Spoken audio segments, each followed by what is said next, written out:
네, 시청자 여러분 안녕하십니까. 2월 4일 화요일 자유뉴스 시작하겠습니다. 자, 오늘은 어제에 이어서 헌법재판소의 재판관들의 성향과 관련해서 자세한 내용 2부로 알아보도록 하겠습니다.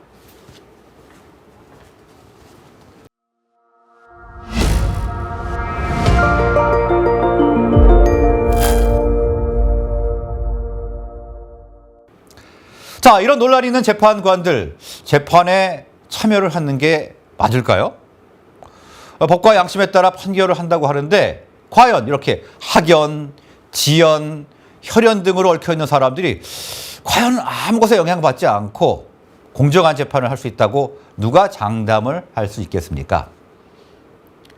저희가 설 명절 전에 좌파 사법 카르텔에 대해서 충분히 설명을 드렸었죠.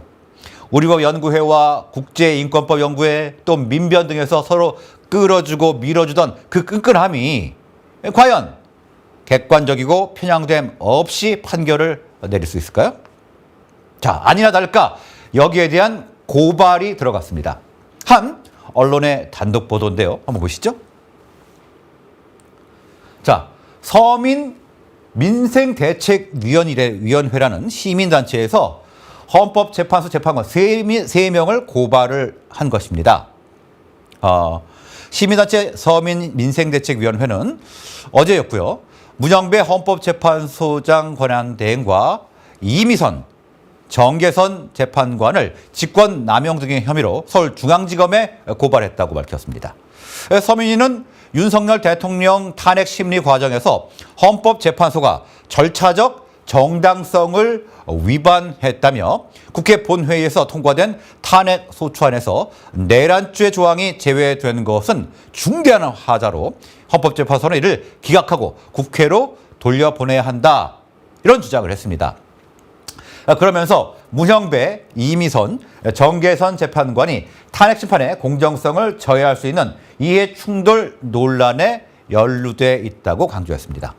저희가 다뤘던 내용이 고스란히 이 고발의 이유로 지적이 된 것입니다. 자, 먼저 문영배 재판관이 법조계의 사조직인 우리법 연구회 출신이라는 점에서 정치적 편향성이 의심된다고 밝혔고요. 이미선 재판관에 대해서는 친동생이 윤석열 퇴진 특위 부위원장으로 활동하며 탄핵 및 이 내란죄 수사 필요성을 강조한 점을 문제 삼았습니다. 저희가 지적한 내용 거의 똑같죠. 정계선 재판관의 경우는 남편이 탄핵소추 대리인단과 연계된 공익인권법재단 공감에서 활동하고 있어 공정한 재판이 어렵다고 지적을 한 것입니다. 서민위는 재판관들의 개인적인 관계와 활동이 이런 공정한 심리를 방해하고 있으며 이는 공직자의 이해 충돌을 방지해야 한다는 법 취지에 정면으로 배치된다고 비판을 했습니다. 자, 그러면 여기서 마은혁 후보자에 대한 논쟁 더 자세히 알아보도록 하겠습니다.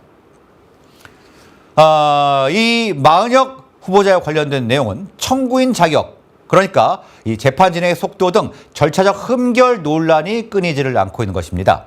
자, 강민구 전 부산지방법원 법원장은 최근 페이스북에 아무리 급해도 절차적 적법 절차는 모든 재판 절차에서 필수적이라며 국회의장이 권한쟁의 신청서를 접수시키면서 국회 의결 절차를 누락한 것은 당연히 각하사안이라고 밝혔습니다. 최 권한대행 대리단은 지난 1일 헌재에 참고 서면을 내고 우원식 국회의장의 권한쟁의 심판 청구가 부적법함으로 각하돼야 한다고 주장했습니다. 각하는 요건을 갖추지 못한 소송을 심리하지 않고 끝내는 건데요.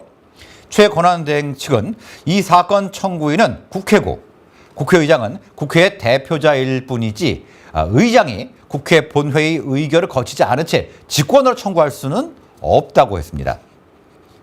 우 의장이 권한쟁의 심판을 청구할 때 별도의 의결 절차가 없었기 때문에 청구인 자격이 없다는 취지입니다.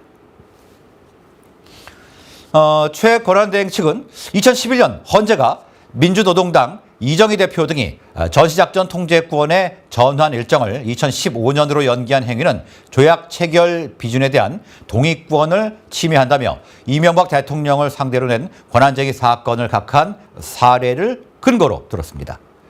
당시 헌재는 개별 국회의원이 국회를 대신해 다른 국가기관의 권한쟁의를 낼 수 없다고 판단한 것입니다.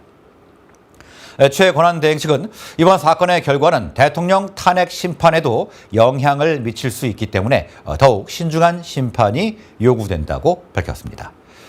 권선동 국민의힘 원내대표는 이번 권한쟁의 심판은 심각한 절차적 하자를 안고 있다며 청구인이 국회로 되어 있는데 실제로는 아무 의결 절차도 밟지 않았다고 밝혔습니다. 이에 국회 측은 헌법과 국회법, 헌법재판소법 어디에도 국회가 권한쟁의 청구 때 의결을 거쳐야 한다는 절차를 요구하지 않는다며 헌재는 그동안 국회 관련 사건에서 의결이 없었다고 부적법하게 보지 않았다고 했습니다. 한편 헌재 측은 청구인 자격 문제는 재판부가 판단할 사항이라는 입장을 유지하고 있습니다. 자, 민주당의 입장 보겠습니다. 민주당은 마은혁 후보자가 임명돼서 헌재가 구인 체제가 돼야만 탄핵 인용의 확률이 높다고 보고 이를 밀어붙이고 있는 거고요. 국민의힘은 이를 또 막기 위해 애쓰는 것입니다. 자, 그런데 과연 대통령 권한대행이 헌법재판관을 임명하는 것이 맞을까요? 저희가 자료를 한번 찾아봤습니다. 자료를 보니까 2017년 박근혜 전 대통령 탄핵 때 민주당에서는 이를 반대를 했는데요. 근데 왜 이렇게 내용이 바뀌었죠? 한번 확인을 해보시죠. 자, 그 당시에 민주당의 지도부 대표적인 인사들의 내용을 보도록 하겠습니다. 먼저 추미애 전 장관입니다. 권한대행의 신임 헌법재판관 임명은 어불성설이다. 안 된다는 얘기죠. 지금이랑 180도 다르죠. 역시 그때 자신의 입장에 따라 다르다는 얘기입니다. 뭐 원칙, 뭐 체면 그런 거 없습니다. 자, 박범계 이 양반도 법무부 장관이었죠. 그 당시에. 권한대행은 국가 원수의 지위에 있지 않기 때문에 헌법재판관 임명 권한이 없다. 다 이 사람들 판사 출신이고요. 그러니까 안 된다는 거죠. 근데 이 사람도 지금 뭐라고 하고 있습니까? 무조건 해야 된다는 거잖아요. 또 안 그러면 헌법 위반이다 뭐 이런 거죠. 참 부끄럽지도 않은지 어쩌면 이렇게 매번 내로남불입니까? 예전에는 뭐 체면 뭐 이런 것도 있었는데 지금 그런 거 없는 것 같고요. 어떻게든 이번 기회 인용해서 탄핵시키고 뭐 이재명 대표 방탄 완성시켜 보겠다 뭐 이런 건데 참 이런 행동들 부끄럽지 않나요? 자기 자녀들도 보고 있을 텐데. 그리고 과연 역사에서는 뭐라고 평가를 할까요? 한번 그리고 또 우리 박주민 의원 내용도 한번 보도록 하겠습니다. 자, 이분 뭐 판사 출신인데 권한대행의 헌법재판관 임명권 행사는 민주주의의 훼손이라고까지 얘기했습니다. 민주주의 훼손. 지금 그럼 임명한 거는 어떻게 된 거예요? 민주주의 완성이에요? 왜 바뀌어요 그게? 그래놓고는 자기 자신들은 깨끗하고 남들이 다 잘못했고 뭐 내로남불인 거죠. 아마 이분들은 이런 양심 그리고 거리낀 거에는 관심이 없는 것 같습니다. 정권 잡고 자신들 부귀영화만 누리면 되는 거 아니겠습니까? 의원직 유지하고. 그렇죠? 자, 그러면 이번 탄핵안 자 언제쯤 결론이 나올까요? 여러분들 상당히 궁금해 하실 텐데 헌법재판소법에 따르면 헌법재판소의 탄핵이 접수가 되면 심판을 180일 이내에 마무리를 해야 됩니다. 자, 그렇기 때문에 6월 초까지는 인용인지 기각인지 여부를 결론 지어야 하는 것이죠. 그런데 여기서 한 가지 변수가 또 존재합니다. 문영배 권한대행과 이미선 재판관의 임기가 4월 18일에 종료가 됩니다. 자, 그렇기 때문에 얼른 그 전에 결론이 나올 수 있도록 하겠다는 그런 입장인 거고 그런 관측도 나오고 있습니다. 빨리 마무리를 지어야 한다는 얘기겠죠. 자, 과거의 사례를 한번 살펴보죠. 노무현 전 대통령 63일이 걸렸고요. 박근혜 전 대통령은 91일이 걸렸습니다. 헌법재판소의 윤석열 대통령 탄핵 심판은 이번 주부터 본격적으로 재개됩니다. 당장 내일은 윤 대통령의 탄핵 심판 5차 변론이 진행될 예정인데요. 매주 2회 화요일, 목요일에 열리게 됩니다. 헌법재판소는 이미 8차 변론, 다음 달 13일까지 변론을 지정해 놓은 상태입니다.